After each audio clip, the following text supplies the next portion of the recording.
right, guys, good morning. Today I'm going to raw pack that turkey that I cut up yesterday. So I brought it in from the cold. Luckily it didn't freeze last night, but it was very cold. And this is all the cut up turkey. Last night before I went to bed, I put all my jars in the dishwasher so they're all clean and ready to go. I'm going to be using pint-sized jars. For us, with just two of us, that's perfect. Now, on the average, a pint jar holds about a pound of meat. Now, I'm not going to get 45 pounds of meat, because remember, you've got the bones, and then there was a lot of meat I couldn't get off. But I got a plan for that. So I've got my jars, they're all lined up over here. I know you can't see them, but my canner is here. It's got the recommended amount of cold water. I've got cold meat, cold jars, and a cold canner. So you want to make sure you start with cold. So the first thing I'm going to do is pack all of my jars with the meat, and it's so simple. This is why canning meat is one of my favorite things to do, because it's, in my opinion, probably the easiest thing to can.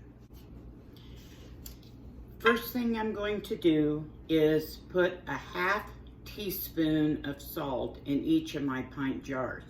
If you're doing quarts, you'll use 1 teaspoon. You want to use canning salt, kosher salt, something without the iodine added to it, or any other anti-caking agents. It's not that it's going to hurt it, but it makes your water cloudy. So I have my canning salt in this jar here. So first thing I'm going to do is put a ½ teaspoon of salt in the jar.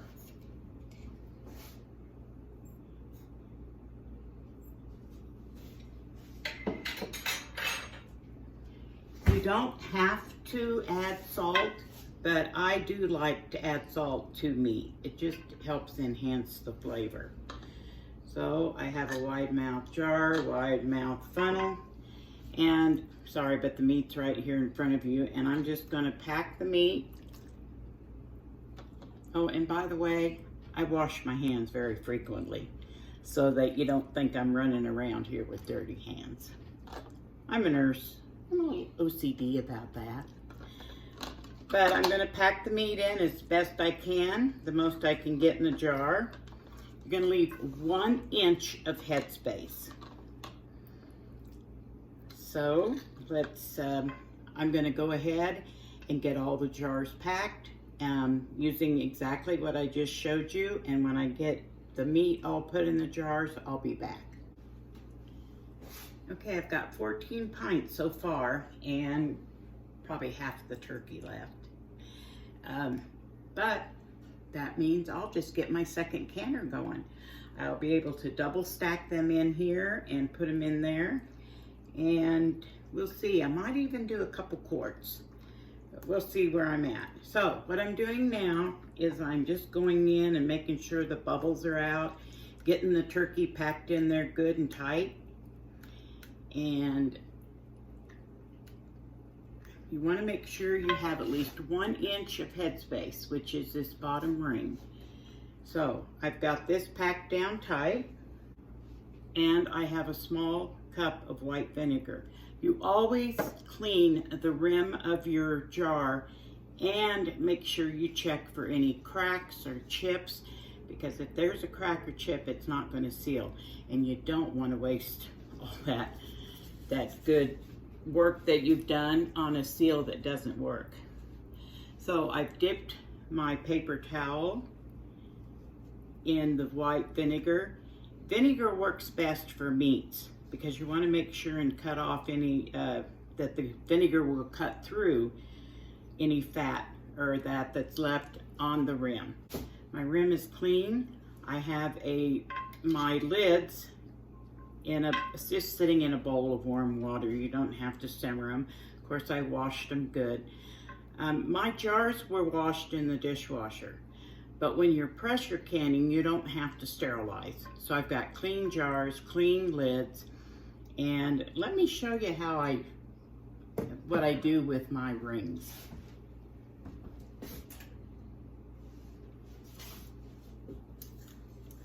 This is how I store my rings. Rings can be used over and over and over. And some of these, they're still good, they're not rusty, they just don't shine like new.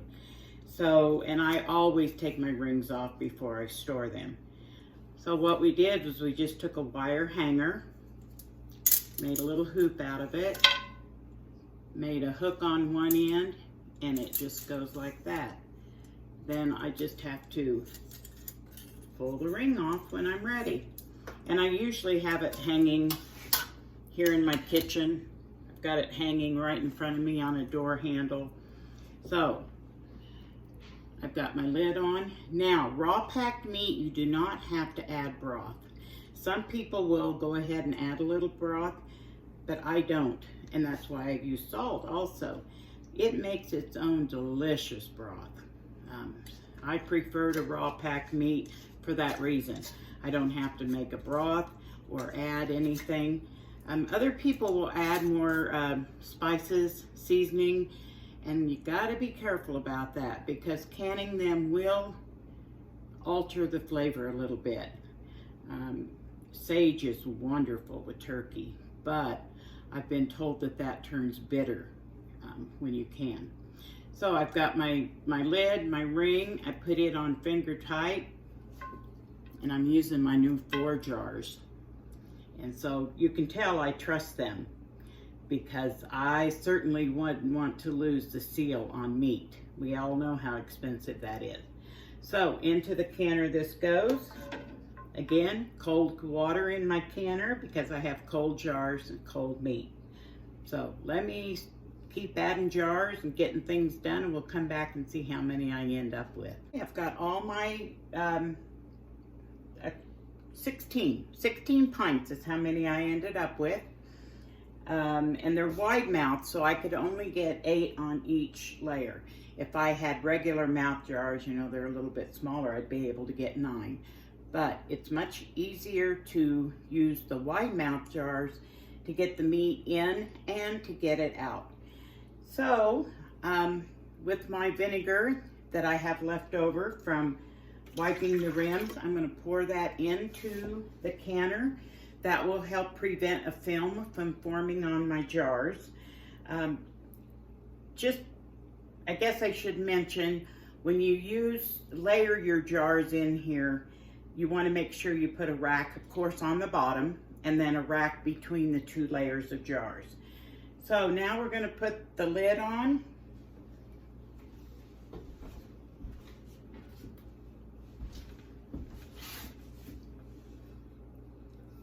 I was very blessed to be gifted this canner, and it's an All-American. I'm sorry, I think it's a 925. I don't remember all the numbers, but you can layer 2 layers of pints in this one. I use it a lot. So I've lightly oiled around the rim of the canner I use olive oil, and also around the rim of the lid. All Americans do not use a rubber seal, and if you take care of them, they'll last for decades. So on the side of the canner, I've decided I'd bring you over here and show you. On the side of the All American, they have this little indentation. And on the top of the lid, there's an arrow. So that's how you know how to line them up. Sorry, I'm in so close.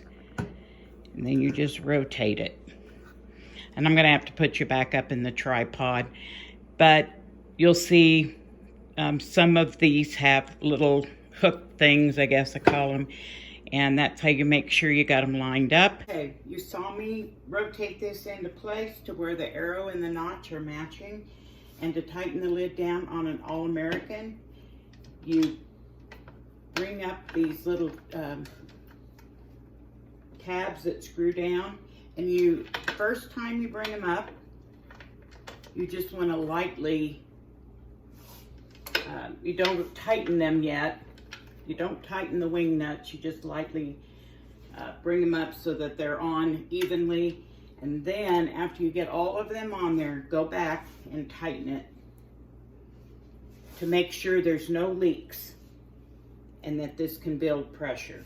We started with a cold canner, cold jars, everything's cold. So this is going to take a little bit longer, but I'm going to be watching this little vent right here.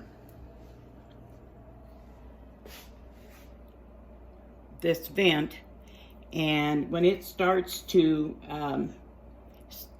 put out steam and I get a steady stream of steam for 10 minutes is when we'll put the weight on.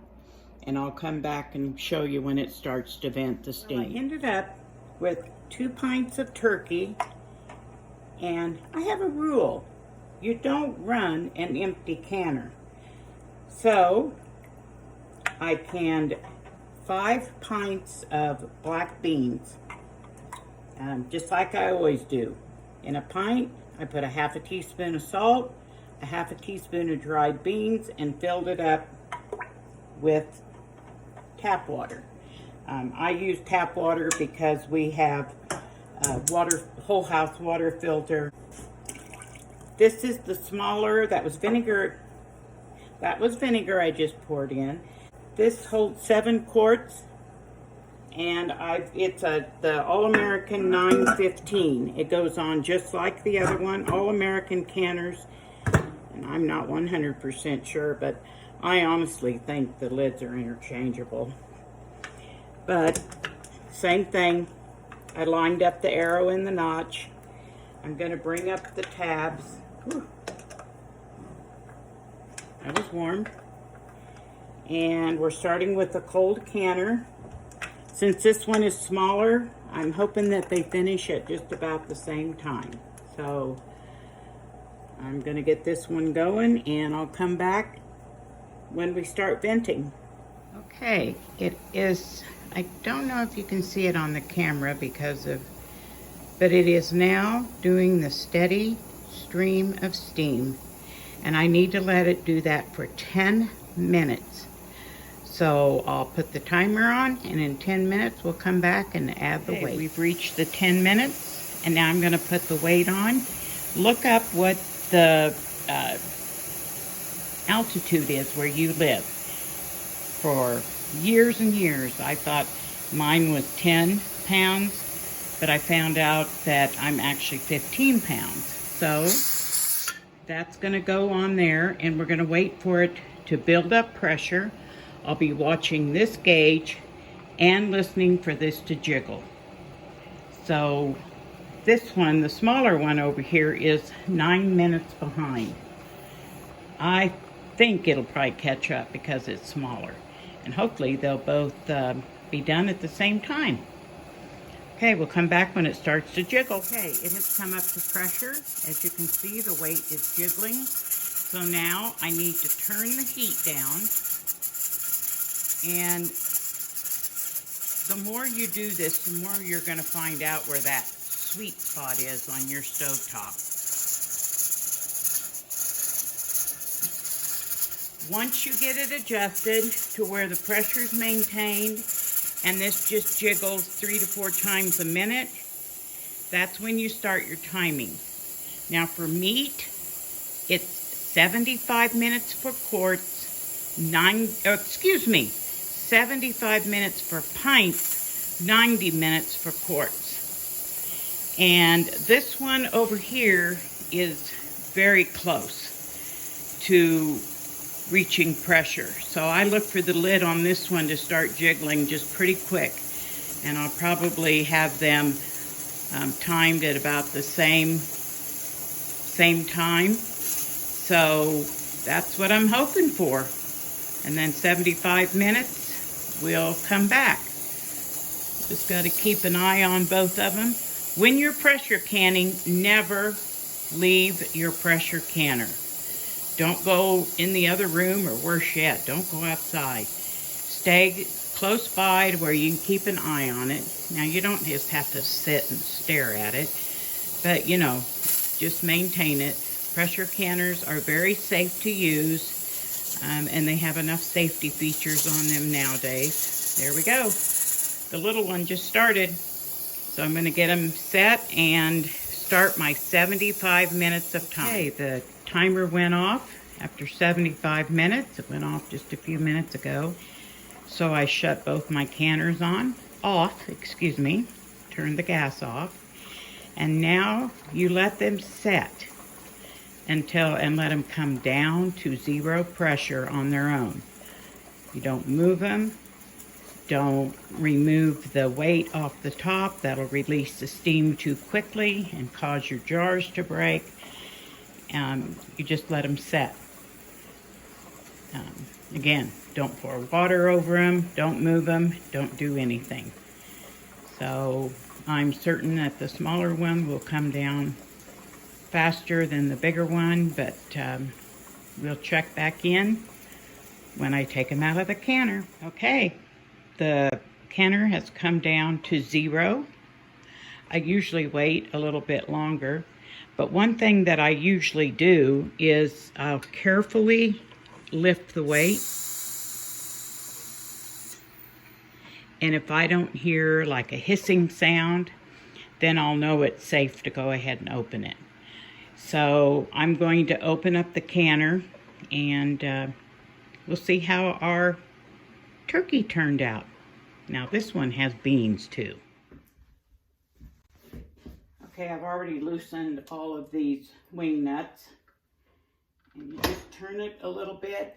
Always open the lid away from you because of that blast of steam. You don't want it in the face. And here we go. Now these jars are hot, so you want to set them on a towel or something so that the cold countertop and the hot jars, it'll kind of shock the jars, I guess is a word, and you could break your jar.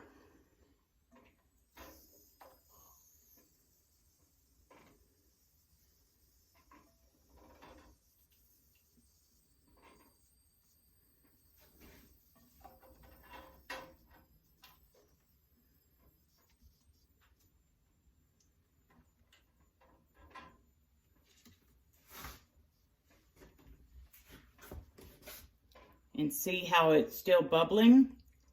That's a good thing. And it is full to the top with broth. After a bit, the jars will ping, and then I know I've got a seal.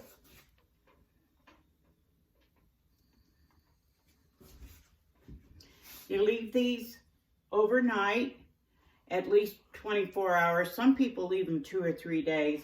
I'll leave them overnight. I'll remove the rings, check the seals. I wash up my jars. I leave the rings off so that you don't get like a false seal. If your seal comes undone and the ring is on there, you may not notice that your seal had broke.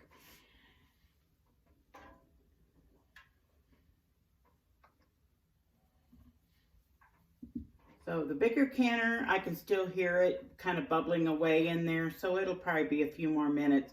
But I'll take those out, and these will sit here. One just pinged. These will sit here until tomorrow morning, and I'll wash the jars, label them, and down to the pantry. All right, guys, thanks for following. The next video is going to be on the broth and what I do with that. The soup that I'm going to make, the chicken in the broth, and we'll just see what all I end up doing. I have plans, but you just never know. All right, guys, see y'all later. Thanks.